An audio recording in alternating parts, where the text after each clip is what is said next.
Environ la moitié des Nigérians sont connectés à un réseau électrique national incapable de fournir suffisamment d'électricité. Et dans les zones rurales, la situation est d'autant plus difficile puisque beaucoup ne sont pas connectés au réseau. À l'école Excellent Moral à Ibadan, le fondateur explique comment cette situation affecte l'apprentissage. Il n'y a jamais eu d'électricité ici.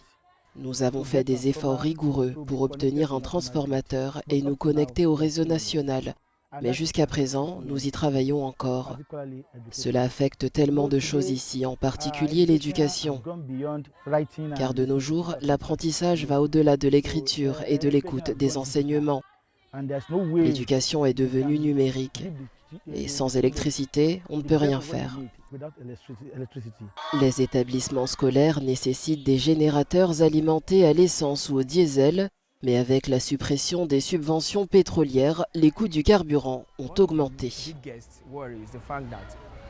Notre principale préoccupation est cette école, nous ne voulons pas la perdre.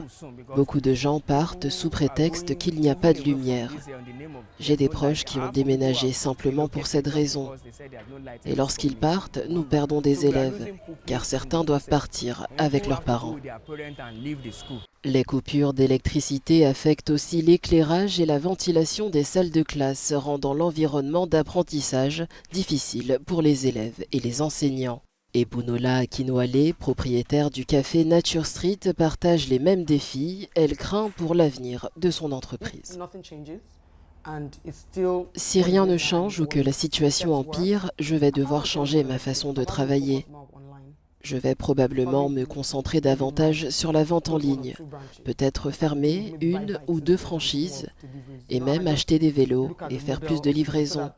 Il va falloir repenser le modèle de cette entreprise pour réduire les coûts.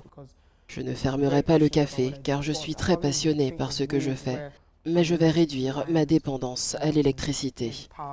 Dans un pays où le soleil abonde, l'énergie solaire offre un espoir, mais convaincre les investisseurs de financer des projets reste un défi.